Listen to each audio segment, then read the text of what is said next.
पढ़ रहे हैं क्लास 10th के इकोनॉमिक्स के चैप्टर नंबर 3 को, जिसका नाम है मनी एंड क्रेडिट। और यह वीडियो नंबर 3 इस चैप्टर के। इसके पहले 2 वीडियोस किए हैं मैंने इस चैप्टर के ऊपर। तो देखिए पिछले वीडियो में हमने कहाँ तक पढ़ा था। पिछले वीडियो में हमने देखा था 2 कंडीशंस लोन के, जिसमें एक कंडीशन में हमने देखा था कि जो लोन है वो काफ़ी अच्छा रिजल्ट प्रोवाइड करता है, और एक कंडीशन में हमने देखा था कि जो रिजल्ट है वो अच्छा नहीं होता, बल्कि वो एक पर्सन को बुरे स्थिति में ढकेल देता है। तो देखिए इस टॉपिक को पढ़ने के बाद अब हम आगे बढ़ते हैं और पढ़ते हैं इस टॉपिक को, जिसका नाम है टर्म्स ऑफ क्रेडिट। तो टर्म्स ऑफ क्रेडिट का मतलब क्या होता है? तो देखिए टर्म्स ऑफ क्रेडिट का सिंपल मतलब है कि आपको जब क्रेडिट मिलता है, यानी आपको जब उधार मिलता है, लोन मिलता है, तो उसके लिए आपके सामने कौन कौन से टर्म्स रखे जाते हैं, आपको कौन कौन से कंडीशंस फुलफिल करने होते हैं, उसी चीज़ को हम टर्म्स ऑफ क्रेडिट कहते हैं। जैसे आपको सिक्योरिटी के रूप में कोई ज़मीन देना है, या फिर आपको लोन सैलरी रिसिप्ट वहाँ पर दिखानी है, या फिर आपको ये बताना है कि आप कितने दिनों में लोन को वापस करेंगे। तो ये सभी जो चीज़ें आप एक तरीके से एग्रीमेंट में आप लिखते हैं बैंक के साथ या फिर किसी व्यक्ति के साथ, उसी को हम टर्म्स ऑफ क्रेडिट कहते हैं। यानी कि किस आधार पर, किस कंडीशन पर आपको लोन मिल रहा है, इसी को हम सिंपली टर्म्स ऑफ क्रेडिट कहते हैं। तो अब हम आगे बढ़ते हैं और पढ़ते हैं इस टॉपिक को। तो देखिए जितने भी लोन एग्रीमेंट होते हैं उन सभी में इस बात को स्पेसिफाई किया जाता है कि इंटरेस्ट रेट क्या होगा, और इसके साथ ही जो प्रिंसिपल का रिपेमेंट है वो कितने दिनों में किया जाएगा। और इसके अलावा कोलेटरल की भी बात की जाती है, यानी कि सिक्योरिटी की भी बात की जाती है कि लोन के बदले में आप क्या सिक्योरिटी प्रोवाइड कर रहे हैं। तो यहाँ पर मैं सिक्योरिटी को थोड़ा सा एक्सप्लेन कर देता हूँ कि आखिर ये सिक्योरिटी होता क्या है। अगर आपको नहीं समझ में आ रही है तो इस चीज़ को देख लें। तो देखिए आपको मान लीजिए लोन लेना है 1 लाख रुपए का। तो 1 लाख रुपए ये बैंक एश्योर कैसे होगा कि आप 1 लाख रुपए को वापस कर देंगे? तो उसके लिए आप जनरली आप अपनी सैलरी स्लिप देते हैं कि अगर आपको सैलरी मिलती है तो उस सैलरी स्लिप को आप बैंक के पास जमा कर देते हैं, तो बैंक उस बात को मान लेता है और आपको 1 लाख रुपए का लोन दे देता है। लेकिन अगर आपको सैलरी नहीं मिलती या फिर आपके पास कोई एक फिक्स्ड इनकम नहीं है, तो उस कंडीशन में बैंक ये एश्योर कैसे करे कि आप पैसे को वापस कर देंगे? तो उस कंडीशन में जो बैंक है वो आपसे 1 लाख रुपए की कीमत की कोई भी वस्तु को गिरवी रखने को कहता है। जैसे आपका कोई जमीन है उसको, या फिर आपका कोई कार है, बाइक है, या फिर और कोई भी चीज़ है, चाहे आपके पास गहने हैं या फिर आपके पास बैंक में कोई फिक्स डिपॉजिट है, इन सभी चीज़ों को आप बैंक के पास रख सकते हैं गिरवी के रूप में, जिनकी कीमत कितनी हो, 1 लाख के आसपास हो, थोड़ी बहुत ऊपर नीचे हो सकता है। तो इसी चीज को हम एक तरीके से सिक्योरिटी कहते हैं। और ये जो सिक्योरिटी होता है, अगर आप बाद में पैसे को वापस नहीं कर पाते, यानी आपने बैंक से लोन लिया 1 लाख रुपए का और उसको आप वापस नहीं कर पा रहे हैं, तो बैंक उस समय में उसके पास ये अधिकार होता है कि वो आपने जो चीजें गिरवी रखी है, चाहे आपका वो लैंड हो या फिर आपका बिल्डिंग हो, बाइक हो, कुछ भी हो, उसको वो अपने कब्जे में ले सकता है, और चाहे तो वो उसे बेचकर उसके बदले वो पैसे निकाल सकता है। तो इसी को हम एक तरीके से कोलैटरल कहते हैं या फिर सिक्योरिटी कहते हैं। तो इसी को यहाँ पर डिफाइन किया गया। Collateral is an asset that the borrowers own such a land, building, vehicle, livestock, deposit with banks and uses this as a guarantee to a lender until the loan is repaid। यानी जब तक loan आप वापस नहीं कर देते तब तक ये जो है, ये जो चीज़ आप जो कोलेटरल प्रोवाइड करते हैं वो बैंक के कब्जे में होती है या फिर लोन देने वाले व्यक्ति के कब्जे में होती है। तो यहाँ पर यही सिंपली लिखा गया है कि अगर जो लोन लेने वाला व्यक्ति है, अगर वो लोन को नहीं चुका पाता है, तो जो उधार देने वाला व्यक्ति है या फिर बैंक है, उसके पास ये अधिकार होता है कि वो इस एसेट को बेच दे और उसके बदले में वो पैसे को निकाल सके। तो कोई भी प्रॉपर्टी, जैसे कि आपका लैंड हो गया या फिर बैंक के पास डिपॉजिट हो गया, लाइवली स्टॉक हो गया, इन सभी चीज़ों को आप गिरवी रख सकते हैं सिक्योरिटी के रूप में बैंक के सामने या फिर जो लेंडर है उसके सामने। तो यहाँ पर एक एग्जाम्पल दिया गया है हाउस लोन का। आइए इस एग्जाम्पल को हम देख लेते हैं। तो देखिए एक लेडी है जिसका नाम है मेघा। उसने 5 लाख रुपए का लोन लिया है एक घर को खरीदने के लिए, और उस लोन को लेने के लिए जो इंटरेस्ट रेट तय किया गया वो था 12%, और इस लोन को 10 वर्ष के समय में चुका देना है। और ये पैसे चुकाने हैं मेघा को मंथली इंस्टॉलमेंट में। और इसके साथ ही जो मेघा है उसे अपने सैलरी स्लिप को जमा करना पड़ा, और इसके अलावा एम्प्लॉयमेंट रिकॉर्ड्स को जमा करना पड़ा बैंक के सामने। और इन चीज़ों को जमा करने के बाद जो बैंक है वो उस लड़की को यानी मेघा को लोन देने के लिए तैयार हुआ, और इसके साथ ही जो बैंक है इन सभी कागजात को कोलैटरल के रूप में, सिक्योरिटी के रूप में अपने पास रख लिए जब तक कि वो लोन को वापस नहीं कर देती है। तो देखिए यहाँ पर जो चीज़ें बात की गई, जैसे आपका ये जो 12% है, या फिर जो लोन का प्रिंसिपल अमाउंट है, या फिर जो आपका 10 ईयर्स यहाँ पर टाइम लिमिट दिया गया है, तो ये सभी जो चीज़ें हैं ये हमारा टर्म्स ऑफ क्रेडिट में आ जाते हैं। तो इसके बाद आइए अब हम आगे बढ़ते हैं और देखते हैं। तो यहाँ पर वही बात कही गई है कि देखिए जो इंटरेस्ट रेट है, या फिर कोलेटरल है, डॉक्यूमेंट रिक्वायरमेंट है, और मोड ऑफ रिपेमेंट है, तो ये सभी जो चीज़ें हैं इनको एक साथ जब हम मिला दें तो इसी चीज़ को हम टर्म्स ऑफ क्रेडिट कहते हैं।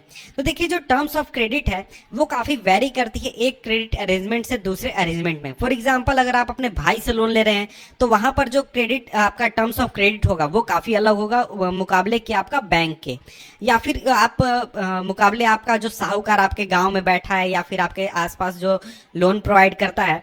तो ये जो अलग अलग कंडीशंस हैं, अलग अलग कंडीशंस में आपका जो टर्म्स ऑफ क्रेडिट है वो अलग अलग होता है। जैसे आप बैंक के पास जाएंगे तो काफ़ी आपको लीगल प्रोसीजर फॉलो किया जाएगा। आपका भाई आपको उधार देगा तो बिना किसी लीगल प्रोसीजर के, बिना कोई बातचीत के, बिना किसी टर्म्स ऑफ क्रेडिट के आपको लोन दे देगा। आप अगर साहूकार के पास जाएंगे तो वो भी आपको बिना किसी बातचीत के आपको लोन तो देगा, लेकिन वो इंटरेस्ट रेट जो है वो काफ़ी ज़्यादा आपसे वसूलेगा। तो इस तरीके से जो आप अलग अलग लोन लेते हैं, तो अलग अलग लोन में जो आपका टर्म्स ऑफ क्रेडिट होता है वो अलग अलग होता है।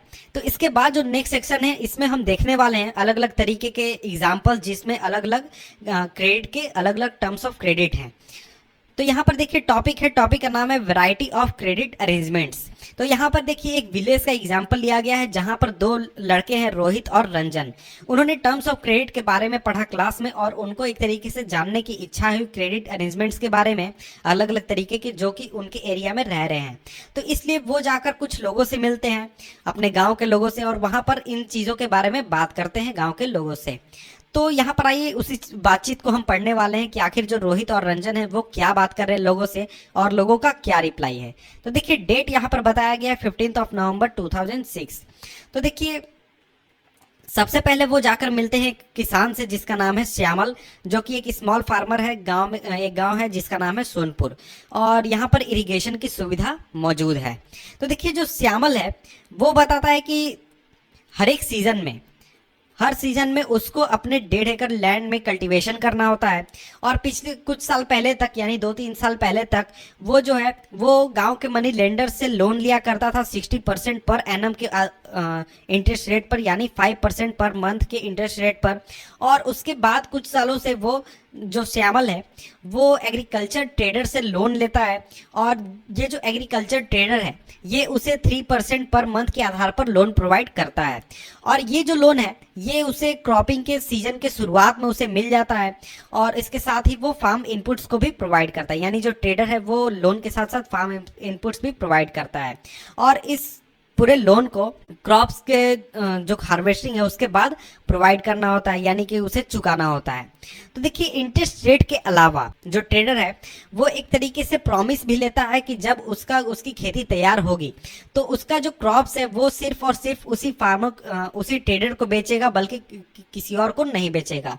तो इस तरीके से जो ट्रेडर है वो ये इंश्योर कर सकता है कि उसका जो पैसा है वो भी उसे मिल जाए, यानी जो लोन के रूप में पैसे दिए वो भी मिल जाए। और इसके साथ ही जो क्रॉप प्राइसेज होते हैं खेती के सीजन के बाद काफ़ी कम होते हैं, उसको वो सस्ते दामों पर खरीद सकता है, और उसे जब दाम बढ़ जाए बेचकर वो पैसे भी कमा सकता है। तो इस तरीके से जो फार्म ट्रेडर है वो डबल प्रॉफिट कमाता है, दुगना उसे प्रॉफिट मिलता है। और इसके बाद आइए हम नेक्स्ट एग्जाम्पल देखते हैं। तो देखिए ये दोनों लड़के आगे जाकर मिलते हैं अरुण से, जो कि एक फार्म लेबर को फार्म जो है उसको सुपरवाइज कर रहा है। जो अरुण है उसके बाद 7 एकड़ ऑफ लैंड है, यानी 7 एकड़ की जमीन है खेती करने के लिए सोनपुर में। वो ये जो अरुण है ये उन खास लोगों में से, कुछ लोगों में से जो कि बैंक से लोन लेते हैं कल्टीवेशन के लिए। और जो बैंक है वो करीब 8.5% पर एनम के आधार पर, इंटरेस्ट रेट के आधार पर लोन प्रोवाइड करता है। और इस लोन को जो है अरुण जो है वो अगले 3 सालों में कभी भी चुका सकता है। और जो अरुण है वो ये प्लान कर रहा है कि जब हार्वेस्ट होगा, जो क्रॉप्स निकलेंगे उसको बेचकर, उसके कुछ हिस्से को बेचकर वो इस लोन को चुका देगा। और इसके बाद वो बाकी बचे जो उसका जो क्रॉप है उसको वो कोल्ड स्टोरेज में जमा कर देगा। जो पोटैटोज है उसको वो कोल्ड स्टोरेज में जमा कर देगा, और इस कोल्ड स्टोरेज के रिसिप्ट के आधार पर वो एक नया लोन ले लेगा अगले सीजन के खेती के लिए। तो देखिए बैंक जो है वो इस तरीके की फैसिलिटी प्रोवाइड करता है उन किसानों को जो कि क्रॉप लोन लेते हैं बैंक से, कि जो कोल्ड स्टोरेज का रिसिप्ट है उसके आधार पर आप जाकर लोन ले सकते हैं अगर आप किसान हैं तो। इसके बाद देखिए नेक्स्ट पर्सन से उन लोगों की मुलाकात हुई जिसका नाम है रामा। ये एक लेडी है जो कि नेबरिंग फील्ड पर काम कर रही है। वो एग्रीकल्चरल लेबर के रूप में काम करती है और इसके अलावा बहुत सारे महीने ऐसे होते हैं साल में जब रामा के पास काम नहीं होता है और इसकी वजह से उसको उधार लेकर अपना जो डेली का खर्चा है, डेली जो एक्सपेंसेस है उसको मीट करना होता है। और इसके अलावा अगर सडन कोई इलनेस आ जाए या फिर फैमिली में कोई फंक्शन हो जाए, जैसे किसी का बर्थ हो गया या फिर कुछ और इवेंट हो गया, तो उस समय जो खर्चे होते हैं परिवार के वो भी लोन के जरिए ही चलते हैं। और रामा जो है वो डिपेंड करती है अपने एम्प्लॉयर पर जो कि मीडियम लैंड ओनर है सोनपुर में क्रेडिट के लिए, यानी कि उधार लेने के लिए। और जो लैंड ओनर है वो चार्ज करता है 5% पर मंथ का इंटरेस्ट रेट, और जो रामा है वो जो है वो पैसे वापस करती है लैंड ओनर के पास काम करके।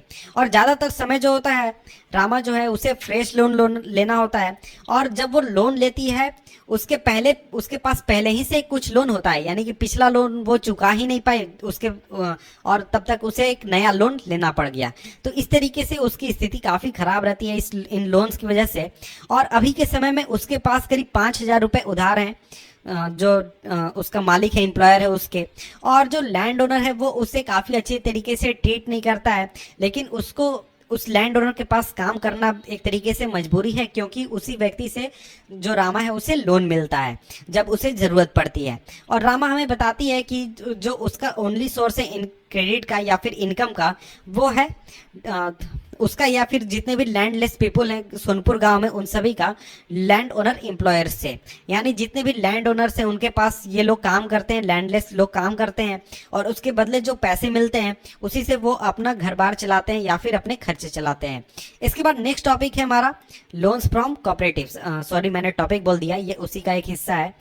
तो देखिए एक अलग तरीके का लोन है वो है कोऑपरेटिव से, यानी कोऑपरेटिव यानी कि इसमें कुछ लोग किसान जो होते हैं वो ग्रुप बनाते हैं और ग्रुप बनाकर एक साथ कोलेटरल जमा करते हैं, कुछ पैसे जमा करते हैं और फिर उस कोलेटरल के बदले में बैंक से लोन लेते हैं।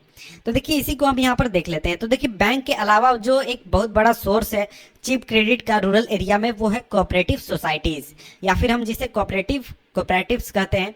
तो देखिए जो कोऑपरेटिव के जो मेंबर्स होते हैं वो अपने अर्निंग्स को या फिर अपने रिसोर्सेज को जमा करते हैं कुछ खास एरिया के लोग मिलकर।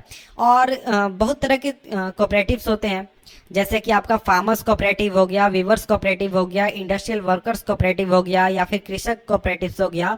तो देखिए ये लोग जो होते हैं ये अपने पैसे को एक जगह जमा करके, फॉर एग्जांपल मान लीजिए 10 लोग यहाँ पर हैं, तो 10 लोग अपने अपने सारे पैसे जमा करेंगे और एक बड़ा पैसा अमाउंट क्रिएट करेंगे, और इस अमाउंट को एज अ सिक्योरिटी के रूप में जाकर वो बैंक के पास जमा करेंगे, बैंक के पास जमा करेंगे इस पैसे को सिक्योरिटी के रूप में।